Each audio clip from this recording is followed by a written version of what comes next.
Hello friends, welcome back to my channel and welcome back to a new video. So বন্ধুরা, আমরা যারা ইউটিউবের সঙ্গে যুক্ত আমরা প্রত্যেকেই কিন্তু ফেয়ার ইউজ কথাটা শুনেছি। যে ফেয়ার ইউজের নিয়ম মেনে যদি আমরা অন্য কোনো কন্টেন্ট আমাদের ভিডিওতে ইউজ করি, তাহলে আমাদের সেই ভিডিওর মধ্যে নাকি কোনো রকম কপিরাইট আসবে না, এমনকি আমাদের সেই ভিডিওটা মনিটাইজ হয়ে যাবে, সেখান থেকে আমরা আর্নিং করতে পারবো। এটা একটা দুর্দান্ত জিনিস, তাই না? তাহলে তো আমাদেরকে সেরকম পরিশ্রমই করতে হবে না। অন্যের কনটেন্ট আমরা কপি করে আমাদের চ্যানেলে আপলোড করে দেবো, আমাদের সেখান থেকে আর্নিং হবে। কিন্তু জিনিসটা শুনে যতটা সোজা মনে হচ্ছে, এটা কিন্তু অতটা সোজা না। আমরা সমস্ত রুলস অ্যান্ড রেগুলেশন মেনে আমরা অন্যের কনটেন্ট কপি করি, তবুও কিন্তু আমাদের সেই ভিডিওর মধ্যে কপিরাইট চলে আসে। কেন আসে? আমরা কি ফেয়ার ইউজটাকে সঠিকভাবে বুঝতে পারিনি? বা না, 2024 সালে ফেয়ার ইউজের কোনো কিছু আপগ্রেড এসছে? কিভাবে ফেয়ার ইউজটা কাজ করে? কোন কোন ভিডিওর ক্ষেত্রে আমরা ফেয়ার ইউজ পলিসির আন্ডারে কোন কন্টেন্ট আমরা ইউজ করতে পারবো, এভরিথিং আজকের এই ভিডিওতে ডিটেলসে আপনাদের সঙ্গে আলোচনা করবো। আপনাদেরকে রিকোয়েস্ট করো পুরো ভিডিওটা স্কিপ না করে দেখুন। খুব ছোট্ট ভিডিও এবং ইনফরমেটিভ ভিডিও। তো চলুন বেশি দেরি না করে ভিডিওটা শুরু করি। দেখুন, প্রথমত বলি ফেয়ার ইউজটা কি। ফেয়ার ইউজ যেটা, সেটা হচ্ছে একটা পলিসি। এটা একটা সরকারি রুলস, যেটা 1957 সালে মনে হয়, অ্যাপ্রক্স 1957 সালে এটা চালু হয়। সো এই ফেয়ার ইউজ পলিসিটা শুধুমাত্র অনলাইন যে সমস্ত প্ল্যাটফর্ম যেখানে কন্টেন্ট ক্রিয়েট করা হয়, সেই সমস্ত প্ল্যাটফর্মের জন্য বানানো হয়েছিল। সো যত অনলাইন প্ল্যাটফর্ম আছে, সমস্ত অনলাইন প্ল্যাটফর্মকে কিন্তু এই ফেয়ার ইউজের যে পলিসি, সেটা কিন্তু মানতে হয়। এবং এই ফেয়ার ইউজের যে পলিসি, সেই ফেয়ার ইউজের পলিসিটা কিন্তু সমস্ত দেশের ক্ষেত্রে একই সেটা নয়। কোনো কোনো দেশে হয়তো একটা নিয়মের জন্য ফেয়ার ইউজ পলিসি, অন্য দেশে হয়তো অন্য নিয়মের জন্য ফেয়ার ইউজ পলিসি। সমস্ত দেশে যে একই নিয়ম থাকবে, সেম ক্ষেত্রে যে ফেয়ার ইউজ পলিসি প্রযোজ্য হবে, সেটা নয়। বিভিন্ন দেশে বিভিন্ন রকম, কিন্তু প্রত্যেকটা দেশে এই ফেয়ার ইউজের পলিসিটা কিন্তু মানতে হয়। ওকে, দ্যাটস অল। আচ্ছা, এবার ফেয়ার ইউজ পলিসিটাকে যদি আমরা আরও ডিটেলসে জানতে যাই, তাহলে আমাদেরকে কপিরাইট যেটা নিয়ম, সেই নিয়মের ব্যাপারে আমাদেরকে জানতে হবে। এই কপিরাইট রুলসটা কি? কপিরাইটের রুলসটা হচ্ছে, ধরে নিন আপনি একটা কন্টেন্ট ক্রিয়েট করলেন, তাহলে আপনি এই কন্টেন্টের মালিক। এবার যখন আপনার সেই কন্টেন্টটা অন্য কেউ কপি করে তার চ্যানেলে যখন ইউজ করবে, তখন আপনি কি করতে পারবেন? তাকে আপনি কপিরাইট দিতে পারবেন, যেহেতু আপনার কন্টেন্ট সে ইউজ করেছে। আপনার কন্টেন্টের উপরে আপনার কেবলমাত্র অধিকার আছে, অন্য কারোর অধিকার নেই, অন্য কারোর কপি করার অধিকার নেই। যেহেতু সে কপি করেছে, সেহেতু আপনি তাকে কপিরাইট দিতে পারেন। ওকে, এটাই হচ্ছে কপিরাইটের নিয়ম।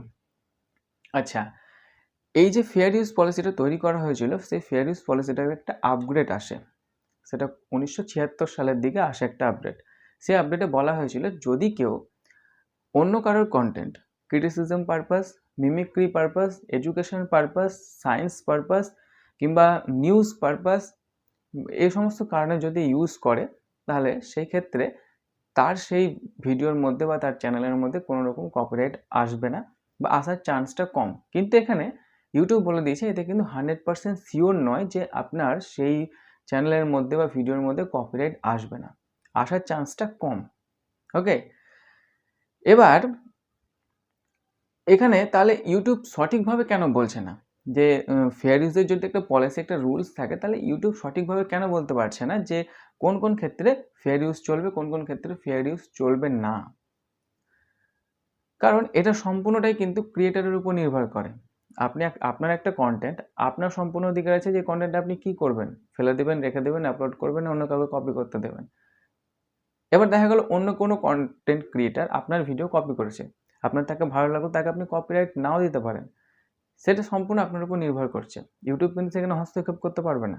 সেই জন্য ইউটিউব কিন্তু ক্লিয়ারলি ভাবে বলে না যে এই ক্ষেত্রে কপিরাইট পড়বে, এই ক্ষেত্রে কপিরাইট পড়বে না। ওকে, এই ক্ষেত্রে ফেয়ার ইউজের আন্ডারে ইউজ করা যাবে, এই ক্ষেত্রে ফেয়ার ইউজের আন্ডারে ইউজ করা যাবে না, কপিরাইট মানে ইউটিউব সেটা বলতে পারে না। কিন্তু আবার অনেক সময় আমাদেরকে একটা মানে ভুল ভ্রান্তির মধ্যে রাখা হয় যে এই জিনিসগুলো করলে নাকি আমাদের সেই ভিডিওর মধ্যে কোনো রকম কপিরাইট আসে না। ফেয়ার ইউজের যে একটা কিছু মানে মিস ইনফরমেশন, সেটা হচ্ছে যে আমাদের ভিডিওর যে ডেসক্রিপশন বক্স, সেই ভিডিও ডেসক্রিপশন বক্সে যদি আমরা ডিসক্লেমার লাগাই, তাহলে নাকি আমাদের সেই ভিডিওর মধ্যে কপিরাইট আসে না ফেয়ার ইউজের আন্ডারে। অনেক আমরা ইউজ করি এডুকেশন পারপাস, কোনো হয়তো ভিডিও বানালাম, সেখানে ডিসক্লেমার দিয়ে দিলাম, আমাদের ভিডিওর মধ্যে নাকি কপিরাইট আসবে না, কিন্তু কপিরাইট আসে। ওকে, এটা একটা ভুল ধারণা। আমাদের ভিডিওতে যদি ক্রেডিট দেওয়া হয়, আমরা অনেক সময় ব্যাকগ্রাউন্ড মিউজিক ইউজ করি, কোনো দামি দামি কোম্পানির যে মিউজিক বা গানগুলো আমরা ইউজ করি, আমরা সেখানে ক্রেডিট দিই, আমরা ভাবি কপিরাইট আসবে না, কিন্তু কপিরাইট আসে। কিংবা আমরা হয়তো অনেক সময় 10 সেকেন্ডের কম ভিডিও, 5 সেকেন্ডের কম ভিডিও ইউজ করি, আমরা ভাবি কপিরাইট আসবে না, কিন্তু আসে।